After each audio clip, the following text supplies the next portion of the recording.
மகிழ்ச்சியாக தொடங்க இருக்கின்றது. இந்த நிகழ்வில் மிக முக்கியமான புதிய களங்கள் அறிமுகப்படுத்தப்பட இருக்கின்றன. குறிப்பாக நீண்ட நாட்களுக்கு பிறகு பேராசிரியர் ரவிச்சந்திரன் ஐயா அவர்கள் 100 ஆண்டுகள் கணினி குறித்து பேசுகின்றார். அதிலும் குறிப்பாக அவர் என்னிடம் விருப்பப்பட்டு வாங்கி நான் எப்படியாவது பேசிடுறப்பா அப்படின்னு சொல்லி விருப்பப்பட்டு வாங்கி படிக்கிறது அவர் பேசுறது ரொம்ப ரொம்ப சந்தோஷமான விஷயம். ஏன் அப்படின்னு கேட்கும்போது அவருடைய நாட்டுப்புறவையில் மிக ஆழங்கால் பட்டு ஒரு இருந்தாலும் கூட பெரும்பாலும் தமிழ் இலக்கியத்தில் ஒரு பெரிய சிக்கல் வந்து ஒவ்வொரு காலத்தில் சங்க இலக்கியம் இருக்கவங்க நவீன இலக்கியத்தை பற்றி பேச மாட்டாங்க, நாட்டுப்புற இலக்கியத்தில் உள்ளவங்க நவீன இலக்கியத்தை பற்றி பேச மாட்டாங்கன்னு சொல்லக்கூடிய ஒரு இடைவெளி எப்பயுமே இருந்து இருக்கும். ஆனால் அது எல்லாத்தையும்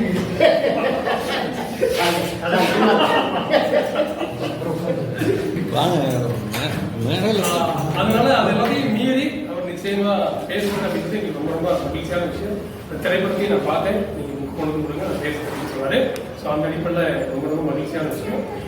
பூர்ணிமா பேசக்கூடிய அந்த புக்கு வந்து புக்கர் பரிசு பெற்ற அந்த புத்தகம் அமர்நாத் சார் வந்து எங்களுக்கு சொன்னாரு, அந்த புக்கு ரொம்ப நல்லா இருக்கு, அந்த புத்தகத்தை வாங்கி நீங்க அவங்க பேசட்டும் அப்படின்னு சொன்னாரு. இன்னைக்கு அவர் மனைவி மருத்துவமனையில் இருக்கிறது வர முடியல, இருந்தாலும் சொன்னாரு எனக்கு எல்லாரும் பரிச்சயமான ஒரு அதனாலதான் தலைமை அவரை போட்டோம், எல்லாருக்கும் பரிச்சயமான புத்தகம் இருந்தாலும் நான் நிச்சயமா நான் கேட்கிறேன் அப்படின்னு அவர் சொன்னாரு. ஸோ அந்த அடிப்படையில் அந்த புத்தகம் ரொம்ப ரொம்ப முக்கியமான புத்தகம்.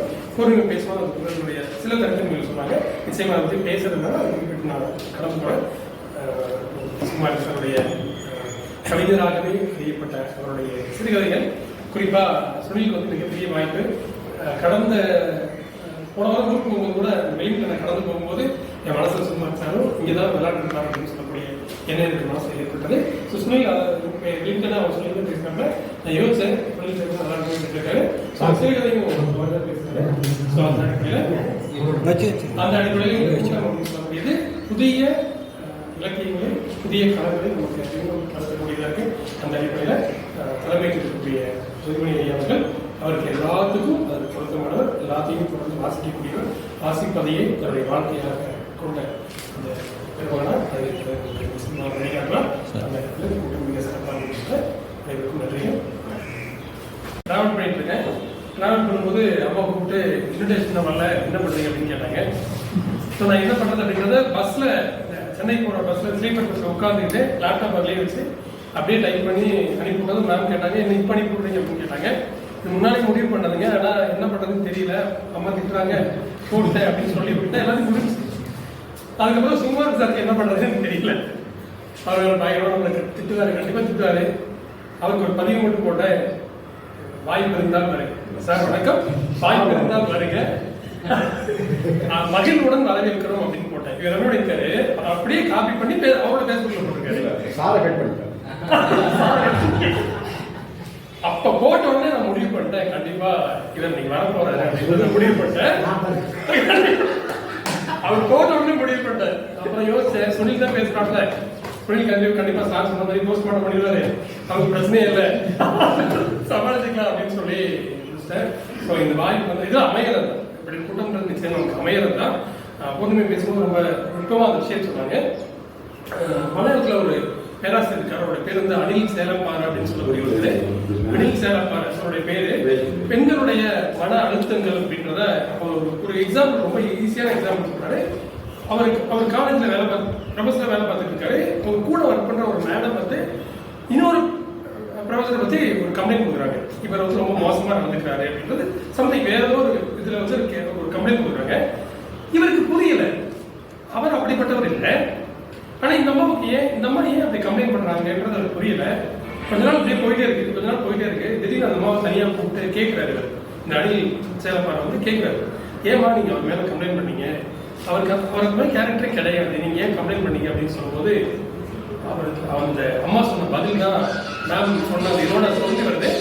அதை சொல்லக்கூடிய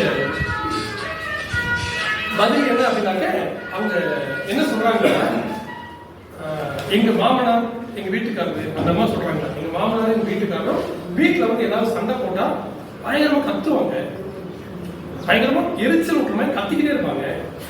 இந்த ப்ரொஃபஸர் வந்து இந்த மீட்டிங் ஏதாவது நடக்கும்போது ரொம்ப மோசமா கத்துறாரு, இவர் கத்துறது எனக்கு என்ன நினைவு வருதுனாக்கா, எங்க வீட்டுல எங்க மாமனாரும் எங்க ஹஸ்பண்ட் கத்துற சத்தங்க அவருக்கு அந்த ஒரு காரணத்துல தான் கேஸ் இவர் மேல கம்ப்ளைண்ட் பண்ணுவேன், வேற எந்த ரீசன் இல்லை அப்படின்னு சொல்லுவாங்க.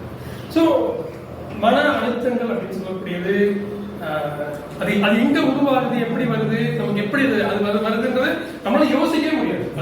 அது ஆண்களுக்கான ஒரு மன அழுத்தங்களும் பெண்களுக்கான மன அழுத்தங்களுக்குமான இருக்கக்கூடிய வேறுபாடுன்றது டோட்டலா வேறுபாடு தான். நானே நிறைய டைம் யோசிச்சிருக்கேன், நான் சொல்லக்கூடாது நான் சொல்றேன். எங்க வீட்டுல நாங்க 4 பேரும் பசங்க. எங்க அப்பா எங்க வீட்டுக்கு வர்றதுக்கும் எங்க மாமனார் எங்க வீட்டுக்கு வர்றதுக்கும் வித்தியாசமா இருக்கும். எங்க அப்பா வந்ததும் எங்க சமையல் அப்படின்னு பார்ப்பாரு, பொருள் இருக்கா, சாப்பாடு இருக்கா, எல்லாத்தையும் பார்ப்பாரு. எங்க மாமனார் எங்க வீட்டுக்கு வந்து முதல்ல பார்ப்பாரு, அந்த கை பாத்திரங்கள் ஒரு பாத்திரத்துல போய் எல்லாத்தையும் கழுவி நீதான் எடுத்து வச்சுட்டு அவர் வருவாரு. ஸோ 2 பேர் வரும்போது வைப்பு கூட்டிட்டு வரும்போது அவங்களுடைய மனநிலை வேறையா இருக்கும். அவங்க அப்பா வரும்போது அவங்க வந்து ரொம்ப மகிழ்ச்சியா வருவாங்க. எங்க அப்பா எங்க வீட்டுக்கு வந்திருக்காரு, ஸோ எங்க வீட்டில் எல்லா வேலையும் செஞ்சு வச்சிருப்பாரு, எனக்கு எந்த கவலையும் கிடையாது.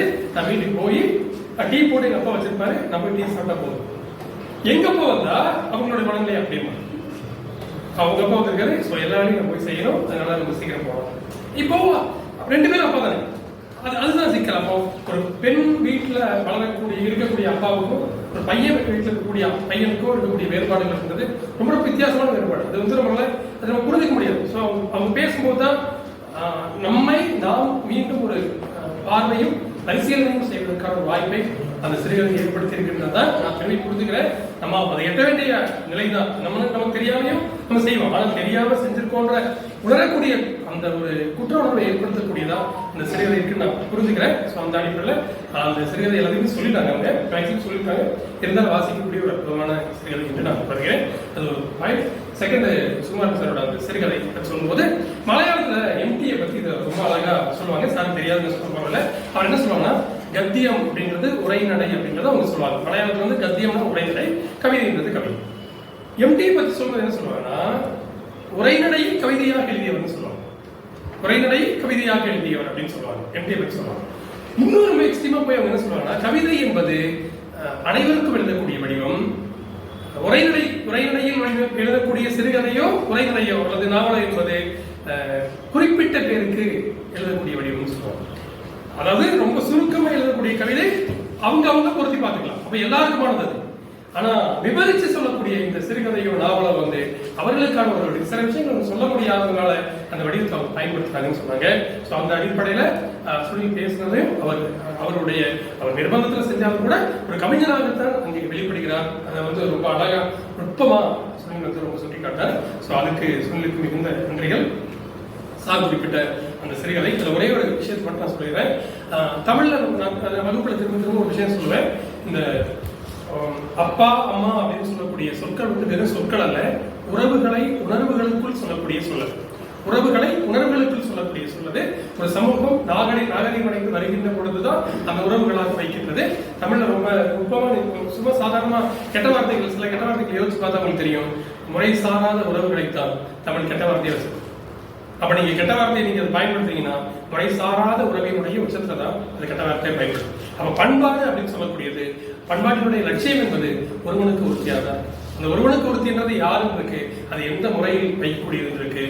ரொம்ப தமிழ்ல மாணவியல் ஆய்வுல சொல்லுவாங்க, தமிழில் இருக்கக்கூடிய உறவுமுறை பெயர்கள் என்பது யாரை திருமணம் செய்யலாம், யாரை திருமணம் செய்யக்கூடாது என்பதன் அடிப்படையில் வடிவமைக்கப்பட்ட உறவு பெயர்கள் தமிழ்ல இருக்க வேண்டும் நுட்பமா சொல்லுவாங்க.